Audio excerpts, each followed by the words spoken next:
cosmogenic cycle is a mythological motif characterized by a constant birth, death, and rebirth cycle of the world. In narrative, whether it's simply the death of a hero or the destruction of an entire planet, death tends to represent a change or development in one's psyche. As we carry on through life, the old self dies, and we are reborn into a new self. This rinses and repeats until we actually die. Hopefully, we leave more fully formed as an individual than when we entered. The cosmogenic cycle begins with creation, typically with life coming out of space. The best example of this is the cosmic egg, a mythology common to Greek, Orphic, Egyptian, Finnish, Polynesian, Japanese, and many more cultures.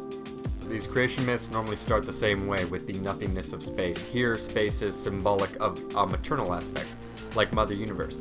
This space forms the shell of the cosmic egg, and there it incubates the paternal seed power within before it cracks open to reveal all of life or nature. The moment the egg cracks, one becomes two. The androgynous first man splits into man and woman, so on and so forth. The one becomes manifold. The ethereal becomes material. The heavens separate from the earth, symbolizing the development of eternity into time. And the cosmic egg normally comes full circle, developing from time back into eternity. The many become one, and then the process starts all over again, like a snake eating its tail. You've seen this cycle before, you just may not have noticed it. Take arrival. Language is the foundation of civilization. It is the glue that holds the people together. It is the first weapon drawn in a conflict. He's reading a passage from a book written by language expert Louise Banks, the woman seated opposite him on the helicopter. They've both been whisked away by the American military in the dead of night to make contact with one of the 12 shell-like alien ships that landed all across the Earth. The world's best minds are in a race to break the alien language barrier and communicate. The alien language in Arrival is unlike anything on Earth. First off, their written word is expressive, like Jackson Pollock coffee rings on a white ether canvas. Second, nothing is linear. Sentences neither begin nor end.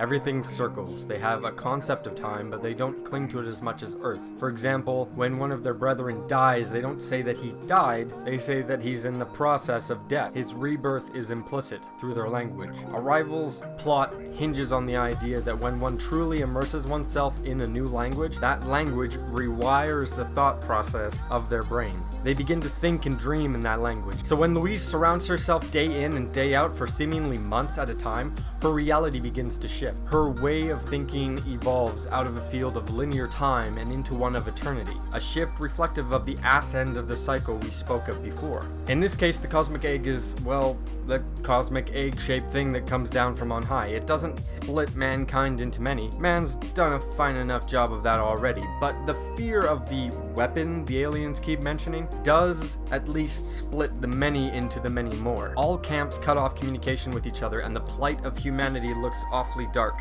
But the aforementioned weapon is nothing more than a communication breakdown. Perhaps they read Louise's book, because the weapon they're offering is the first one drawn in any conflict. Language. And it's not just any language. One that opens time and allows the speaker to experience memories that they've yet to live. Like when Louise remembers a private conversation with the leader of China that convinces him to withdraw from a weapons conflict with the aliens. Effectively, the gift of language unites the manifold mankind into one. As soon as mankind's competing egos dissolute, so too do the alien ships into the atmosphere. On a personal level, the alien language opens Louise's mind to see life not as a finite outcome, but as a process. It's not that it lets her see the future, it just removes the notion of one, or a past for that matter.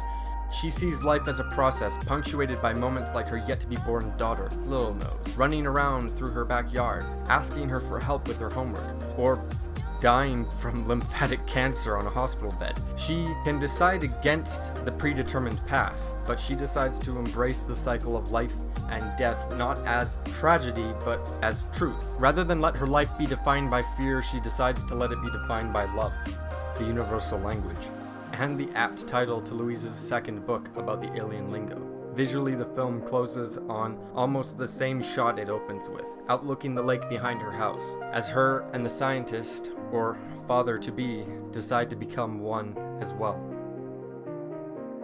Now that you're familiar with the cosmic egg and the metaphors inherent, I want to discuss the perversion of the cosmic egg through the Alien franchise, particularly Alien and Alien Isolation. It takes the creation mythos and turns it into a destructive one. The writers of Alien, O'Bannon and Shusett, took the myth of the cosmic egg and subverted it into cosmic horror. It borrows from the aesthetic of the cosmic egg mythos. For instance, the Greek Orphic mythology depicts a world egg wrapped and incubated by a snake prior to hatching its primordial life. And in Alien, not only is the home planet of the alien eggs described as primordial, the egg rests within the belly of a ship that looks like an Ouroboros. It may not be eternity, but it certainly symbolizes it. When the Nostromo crew explores the belly of the beast, Kane stumbles into a foggy incubation chamber filled with eggs and protected by a barrier of light. Metaphorically, he fumbles beyond his plane into an ethereal one. Only when this cosmic egg hatches, it doesn't bring life, it brings death.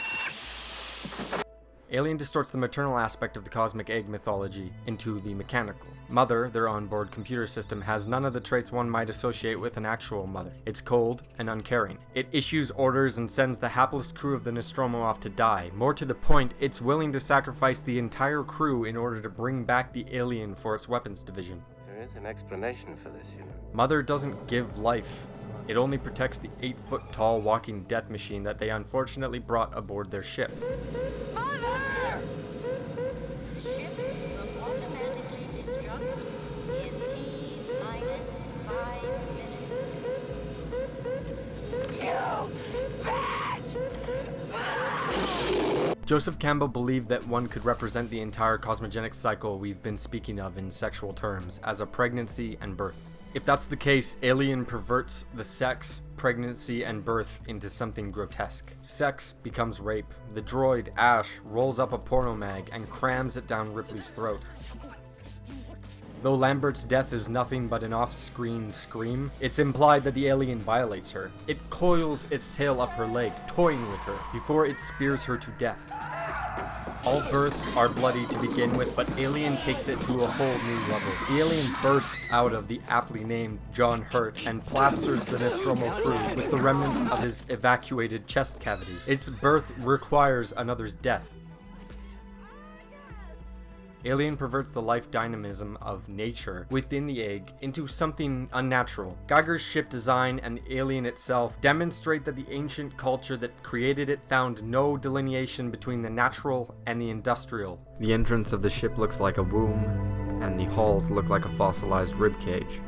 The alien itself is inorganically organic. Its blood is acid. Its life force degrades. It blends with machinery over plant life, indiscernible from the haphazard mess of pipes and tubes that decorate the walls of the Nostromo. Scott admits that the ship is black and gold at the end because they only had a few hallway sets, so they had to repaint them in order to make the ship look bigger. But all those budgetary and creative restraints actually help with the progression of the film. The bright white plush ship from the beginning of the film morphs into this dark industrial haven for the alien. By the end of the film, the alien and the ship and all that it stands for become one. The alien is just a mouth within a bigger mouth, an extension of Wayland, the industry that protects it, devouring all that's natural.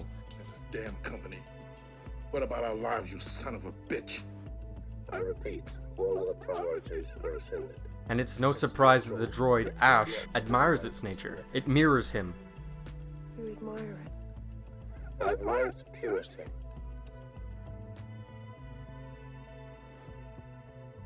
A survivor. Unclouded by conscience, remorse, or delusions of morality. In other words, it's devoid of humanity. I can't lie to you about your chances, but you have my sympathies. With this in mind, it only makes sense that Ripley goes full-on eco-terrorist and blows Wayland's Nostromo ship and the 20 million tons of mineral ore on it all to hell. Eleanor Ripley and her daughter in Alien Isolation stand as the antithesis of everything I've discussed. They both start out as company women that play by the rules, but after the reality is turned on its head, after sex turns into rape, birth to death, the maternal to the mechanical, and the organic to the industrial, They are forced to carry the torch of humanity, which just happens to be a motherfucking flamethrower. She is the true maternal force. She rescues Jonesy, that stupid orange furball of a cat, when it means almost certain death. She's a mother through and through. She nurtures and protects life, and other than Jonesy, she's the last life left standing against the sweeping force of death. Her daughter is much the same. Scott admits that Ripley's last stand was a cheap injection of sex appeal demanded of him by the production, but it coincides with the pervy nature of the alien that I've described so far. She strips down to her skivvies, which seemingly arouses the alien out of its slumber within the anatomy of the ship. Ripley thinks fast, suits up, and buckles herself in with a weapon, and all the while she sings a broken version of "You Are My Lucky Star."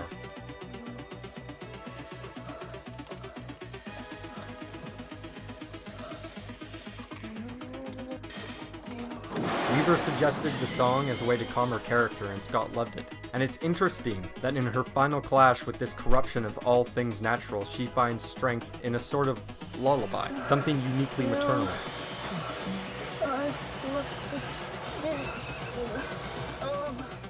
And I know it's pure speculation, but it fits. Maybe Ripley's mother sung it to her when she couldn't sleep. Maybe Ripley sung it to her daughter as she tucked her in. Either way, it empowers her to return the clockwork creature to the void of space. That is, of course, until the whole process starts over again.